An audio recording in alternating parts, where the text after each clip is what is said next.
Basically সবাইকে ডাকার first উদ্দেশ্য হচ্ছে আমি মামুনের সাথে ডিভোর্স ফাইল করেছি। আমি ডিভোর্স পাঠিয়ে দিয়েছি, ওইটা রিসিভও করেছে। আর হচ্ছে মামলা তো 3টা মামলা আছে চলমান।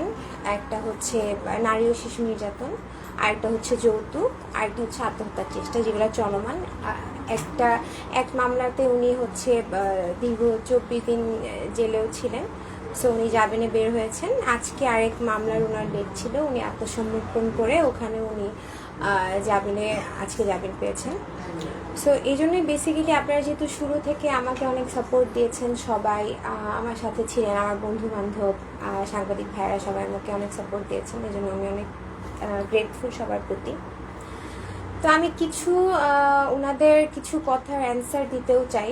আমার এগেনস্টে ওনারা কিছু হলে উনি ওনার ফ্যামিলি আর আরেকজন থার্ড পার্সন লায়লা, যিনি উনি তো আছেনই, সর্বক্ষণ কিছু না কিছু হলেই লাইভে চলে গিয়ে আমার এগেনস্টে নানা রকম বাজে মন্তব্য করেই যাচ্ছেন।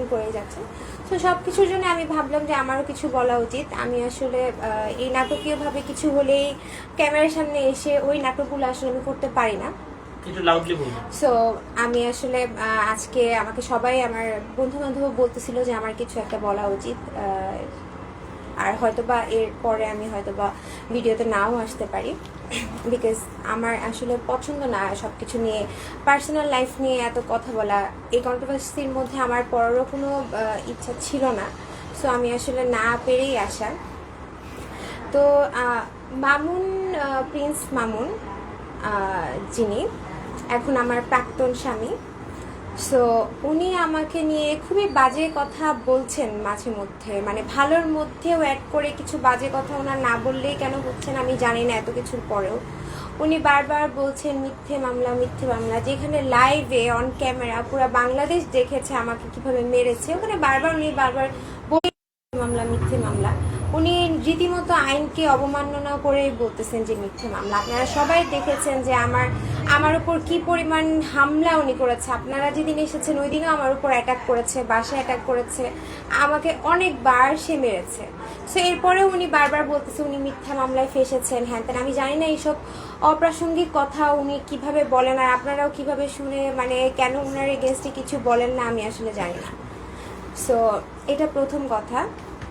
দ্বিতীয় কথা হচ্ছে উনি আমাকে ওনার 2 দিন আগে একটা ইন্টারভিউতে আমি দেখলাম উনি বলতেছিল যে কোন রাজার মেয়ে ওর কি আছে না আছে। অ্যাটলিস্ট আমার এতটুকু সেলফ রেসপেক্ট আমার আর আমার পরিবারের আছে যে আমার পরিবার অ্যাটলিস্ট কোনো মেয়ের টাকা খেয়ে এভাবে ওপেনলি বলবে না যে কোন রাজার মেয়ে আমাকে কি দিয়েছে কি করেছে। আমার তো বয়স এত না, আর আমি কোনো সুগার আমি হওয়ার ইন্টারেস্ট আমার ছিল না, আমি তো ওনাকে লিগেলি বিয়ে করেছি। সো ওই পারপাস থেকে আমি বলবো যে হ্যাঁ আমি কোনো রাজার মেয়ে না, আপনি তো প্রিন্স। অ্যাটলিস্ট ওই প্রিন্সের সেলফ রেসপেক্ট থেকে আপনার একটা মেয়ের টাকা খেয়ে, একটা বউয়ের টাকা খেয়ে এভাবে প্রাউডলি বলার কোনো কিছু নাই আপনার ওয়াইফকে ছোট করে। আর উনি বারবার বলেন যে উনি কিছুই করেননি, উনি একদম খুবই ধোয়া তুলসী পাতা। সো উনি কিন্তু ওনার সাথে আমার সমস্যা শুরু হয়েছে বিভিন্ন দিকের জন্য, যেমন মারামারি one of the main reason. এছাড়া উনি আমার সাথে সম্পর্ক থাকা অবস্থায় বিভিন্ন নারীর সাথে উনি অনেক অসামাজিক কার্যকলাপ করেছে, যেটার জন্য ওনার সাথে আমার সম্পর্কটা শেষ হয়ে গিয়েছিল। আমি যখন ওনার বাসায় আপনাদেরকে ডাকার পরেও লাস্টবারের মতো যখন ওনার বাসায় সম্পর্কটা ঠিক করতে চেয়েছিলাম, যেদিন উনি সুইসাইডের অ্যাটেম্প নিল, তখনও আমি যে ওনার বাসায় 4-5 দিন ছিলাম, তখনও আমি ওনার ফোনে দেখতে পারি বিভিন্ন নারীর সাথে তিনি কথা কন্টিনিউ করে। আমি একদম নাম মেনশন করেই বলেছিলাম লন্ডনের এক মহিলা হাবিবটি, যে ওনার সাথে উনি সম্পর্কে জড়ান। ইভেন ওই 4-5 দিনও আমি সেম জিনিসই দেখতে পারি। সো উনি এত প্রাউডলি বলার কিছু নাই, এত মিথ্যা বলার কিছু নাই যে উনি কিছুই করেন না, কোনো মেয়ের সাথে কোনো সম্পর্কই নেই, কিছুই নেই। সো আই হোপ এরপর থেকে ওনার যদি লজ্জা থাকে, মিনিমাম, ওনার তো লজ্জাবোধ নাই। সোশ্যাল মিডিয়াতে উনি যেগুলো করে বেড়ায়, উনি আর ওনার যে এক্স, ওনাদের তো আসলে কোনো রকম লজ্জা শরম আল্লাহ দেয়নি। সো আই হোপ এটা দেখার পরে আমার ওনাদের কাছে বার্তা থাকবে যে অ্যাটলিস্ট মিনিমাম লজ্জাটুকু একটা মানুষের থাকা উচিত। হ্যাঁ, সো এগুলো যাতে উনি না বলে, মিথ্যা জিনিসগুলো যাতে এইভাবে না বলে ওনারা। আচ্ছা মহানা, আপনি বলছেন মামুনের এক্স, মামুনের এক্স বলতে কাকে ইঙ্গিত দিচ্ছেন এবং সোশ্যাল মিডিয়াতে কি ছড়াচ্ছেন একটু যদি বলেন। আচ্ছা আমি ওই থার্ড পার্সনের ব্যাপারে ভাইয়া একটু পরে কথা বলি, আগে জাস্ট মামুন আর আমার, ও আর আমি বৈবাহিক সম্পর্কে আছি, তো উনি একটা থার্ড পার্সন, যার সাথে কখনো বিয়েও হয় না, কিছু হয় না, মহিলাকে নিয়ে আমি কথা বলবো, এতদিন আমি কিছুই বলিনি, যথেষ্ট রেসপেক্ট দিয়েছি বিকজ উনি আমার মার বয়সী একজন। সো ওই পারপাস থেকে আমি আমার চিন্তা করে আমি ওনাকে রেসপেক্ট দিয়েছি আর কি। সো যাই হোক, আমি আগে আমার পার্সোনাল যে হাজব্যান্ড ওয়াইফ ওই ব্যাপারটা শেষ করি। তো মামুন বিভিন্নভাবে, আমি আসলে ওকে জেলে দেওয়ার বা ইয়ে করার আমার একটাই উদ্দেশ্য ছিল যে ও যাতে শুধরে ওর নেক্সট লাইফটা যাতে ও সুন্দর করে লিড করতে পারে। আমার ওর প্রতি কোনো আক্রোশ বা আমাকে মেরেছে দেখে ওকে ক্ষতি করার ওই রকম কোনো ইন্টেনশন আমার কখনোই ছিল না। আমি জাস্ট চেয়েছি যে আমাকে যেভাবে মেরেছে অ্যাটলিস্ট ওই যদি জেলখানায় থাকে অ্যাটলিস্ট ওর মধ্যে এতটুকু এই জিনিসটা আসবে যে পরবর্তীতে ও কোনো মেয়ের সাথে সংসার করলেও হাত উঠানোর আগে একটা বার হলেও ভাববে যে না আমি কি করতেছি।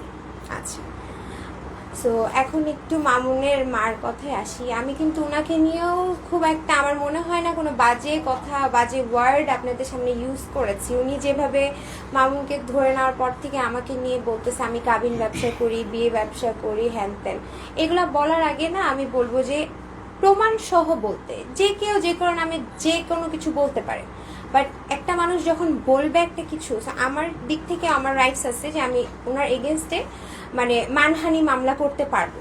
সো আমার এগেনস্টে যদি আর কেউ কিছু কোনো এভিডেন্স ছাড়া বলে আমি কিন্তু তার এগেনস্টে লিগালি স্টেপ নিব, সে যেই হোক। হ্যাঁ, সো এটা একটা ব্যাপার, বিকজ আমি এইসব, আমার তো একটা ফ্যামিলি আছে, আমার একটা সমাজ নিয়ে বাঁচতে হয়। আমি এগুলার এলিগেশন একটার পর একটা এসব নোংরা এলিগেশন আমি নিয়ে সার্ভাইভ করা আমার জন্য অনেক ডিফিকাল্ট হয়ে যাচ্ছে। সো যে যাই বলবেন আমি আশা করব প্রপার এভিডেন্সটা নিয়ে আমার এগেনস্টে বলবেন। আচ্ছা, সো ভাইয়া কি জানি কোশ্চেন? মামুনের মার প্রসঙ্গে আপনি যেহেতু বলছেন, মামুনের মার প্রসঙ্গে আপনি যেহেতু বলছেন, আসলে তিনি তো আপনার কাছে দেখলাম আদালত বারবার ক্ষমা চাচ্ছে, মামুনকে ক্ষমা করে দেবেন এবং আপনাকে ফিরে যাওয়ার কথাও বলছে, কিন্তু তাহলে মানে পরে আবার সোশ্যাল মিডিয়াতে দেখলাম যে বিভিন্ন ধরনের কথা বলছে। তো সবকিছু মিলে আসলে আপনি যতদিন সংসার করেছেন তিনি তো আপনার শাশুড়ি ছিলেন, হয়তো এখন আপনি বললেন যে যেহেতু অফিসিয়াল তাকে আপনি ডিভোর্স দিয়েছেন সেই ক্ষেত্রে বিষয়টা আসলে এই বিষয়টা আপনি কি বলতে চাচ্ছেন?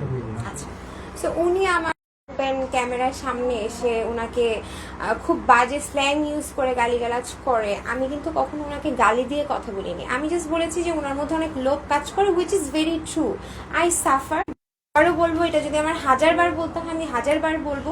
উনি আসলেই টাকা পয়সা দিলে খুশি থাকতো, আদারওয়াইজ ওনার মুখটা উনি সবসময় একটা অশান্তি ক্রিয়েট করে রাখতো, এটা সত্যি কথা।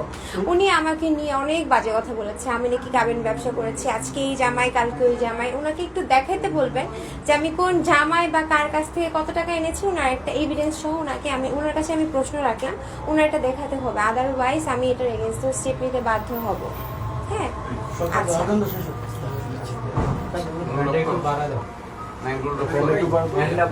তাহলে ফ্যানটা বাইরে ভাই একটু বাতাস খান, আমি আপনাদের জন্য একটু পানি নিয়ে আসছি।